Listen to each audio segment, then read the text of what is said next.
So I'm here on the couch at the National Rural Health Conference 2016 with Dr. Tim Malloy, college president and farmer. And Tim's recently returned to the role of president, or are you in transition, having been off for a considerable period of time after a significant accident. Can you tell us something of that story, Tim? Sure. I manage a hill country farm about an hour north of Auckland, Yep. which I own, and I run about 100 breeding cows and their offspring, and about 1,000 breeding ewes. Yep. And I was on January 26th of this year mustering my Romney hoggets in my paddock, and I was after a ram that had actually escaped, and went down into the paddock in a quite leisurely manner, but unfortunately there was a ditch which I made a judgment about, and unfortunately, even at a very slow speed, I managed to get my judgment incorrect, and as I turned to avoid the ditch, the wheel of the bike dropped slightly into the ditch, which caused me to do a forward roll, throwing me off the bike, and I landed at the bottom of the ditch, and the bike slowly rolled on top of me. Right. Where it pinned me down for the next 4.5 hours. Wow. Till I was finally found. I then spent 2 weeks in intensive care at Auckland Hospital with major chest injuries, a collapsed lung, a burn on the side of my abdomen, and damage to the nerve supply to my left leg and to the muscles of my left leg, which I'm slowly recovering from. I had to have dialysis for a period of time.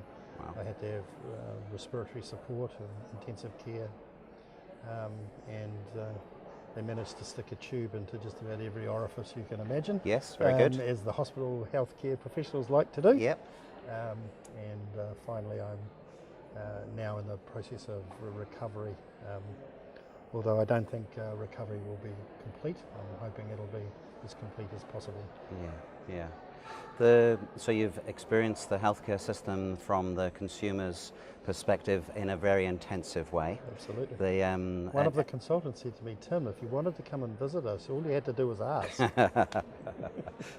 Do you have any reflections on that experience as a rural GP, going into needing the highly intensive therapy from the specialists? There's absolutely no doubt that that kind of level of intensive care is something to be avoided if you can possibly do so. Yeah.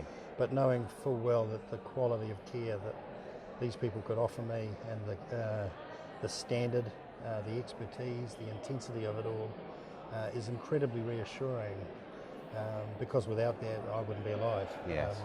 Quite simply, and I think as a backstop to the work that we do, for example, it's actually really great to know that there is this expertise there that we can tap into when or if we need it. Yeah. And ideally, we don't make the silly decisions that I made, which mean that we do need it. Yeah.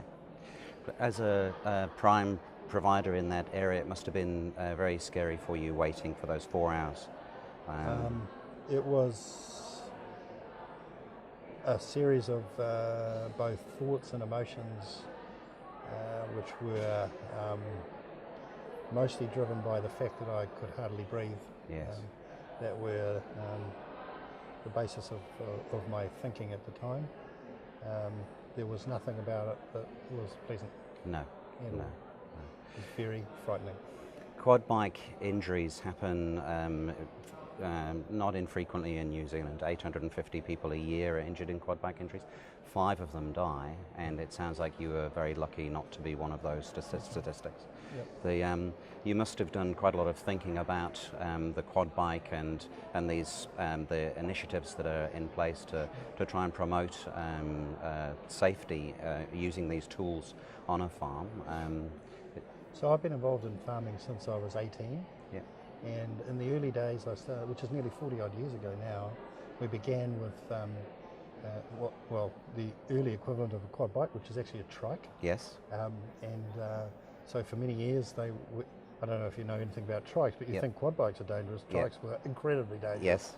And they flipped over almost daily sometimes. And then we moved to quad bikes and things improved significantly.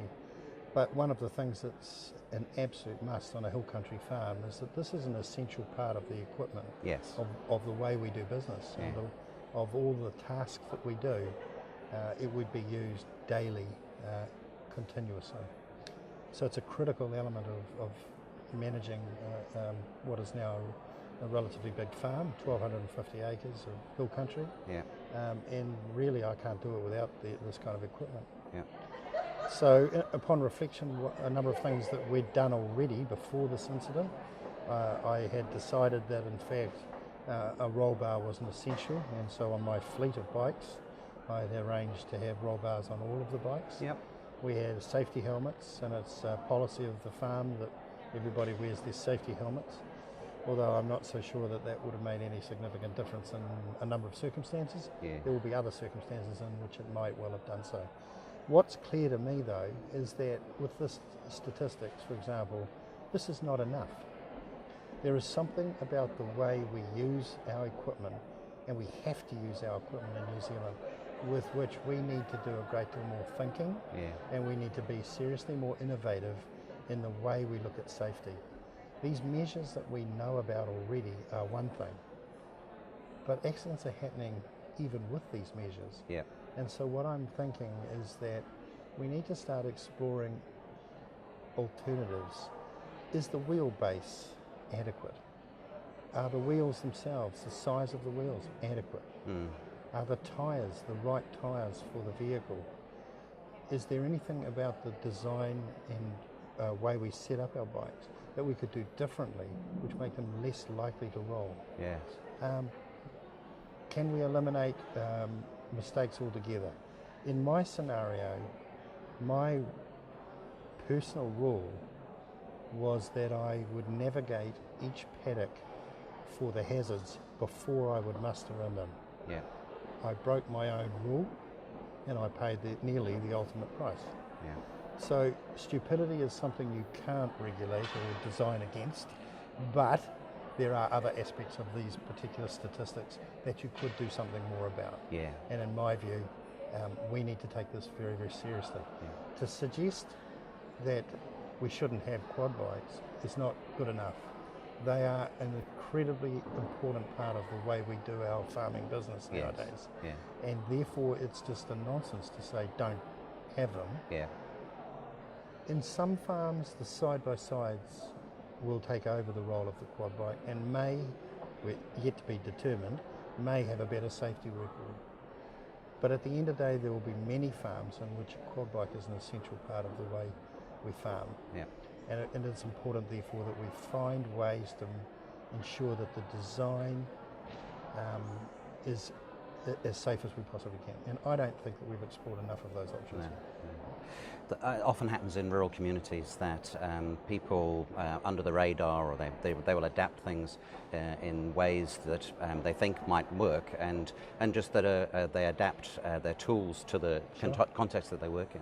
And I'm sure there are ways that you heard, or of people adapting their bikes to try and make them safer. While I'm not recommending any of these because I don't know enough about it, I've been contacted by 2 separate people since the accident, both with a medical connection.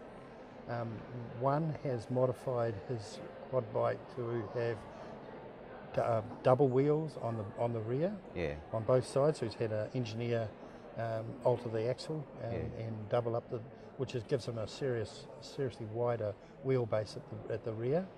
And another one has been using an old technique that we often use in tractors and farming, which is to put water inside the wheels, and it keeps the feet on the ground kind of concept. Now, what I would like to see is some sort of evaluation or a research process around ideas like those, for example, and there are probably a great deal more out there to say, is there a better way that we can do this? Is there a safer way that we can do this? and start looking at more from a straight design perspective.